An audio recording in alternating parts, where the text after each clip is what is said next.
Hello friends, আজ জানাবো যাদের ব্যবসায় ভীষণ ক্ষতি যাচ্ছে বা কারোর কুনজর পড়েছে আপনার ব্যবসার ওপরে কিংবা আপনার পরিবারের ওপরে কোনো ব্যক্তির কুনজর রয়েছে, তাহলে এই উপায়টি করুন। কোনো কুনজর তো লাগবেই না, বরং আপনার ব্যবসা ভীষণ ভালো গ্রোথ হবে এবং আপনার পরিবারের সদস্যরা সর্বদাই সুস্থ থাকবে, ভালো থাকবে এবং পরিবারের মধ্যে শান্তি বজায় থাকবে।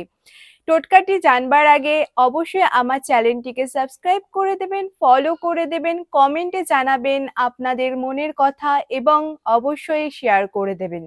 তো টোটকাটি হলো, একটি কালো কাপড় নেবেন এবং সেই কালো কাপড়ের মধ্যে এক টুকরো ফিটকিরি রেখে সেটিকে মুড়িয়ে বেঁধে দেবেন এবং আপনার ব্যবসার স্থানে দরজার সামনে ওটা ঝুলিয়ে দেবেন এবং যাদের বাড়ি রয়েছে, গৃহে কুনজর পড়ছে, সেই বাড়ির দরজার সামনে সেই কালো কাপড়ে মোড়া ফিটকিরিটি ঝুলিয়ে দেবেন। এটা স্যাটারডে করবেন, এটা মাসে একবার করে চেঞ্জ করবেন। তো এটি যদি করতে পারেন, অবশ্যই আপনার পরিবার কিংবা ব্যবসায় কারোর কুনজর লাগবে না।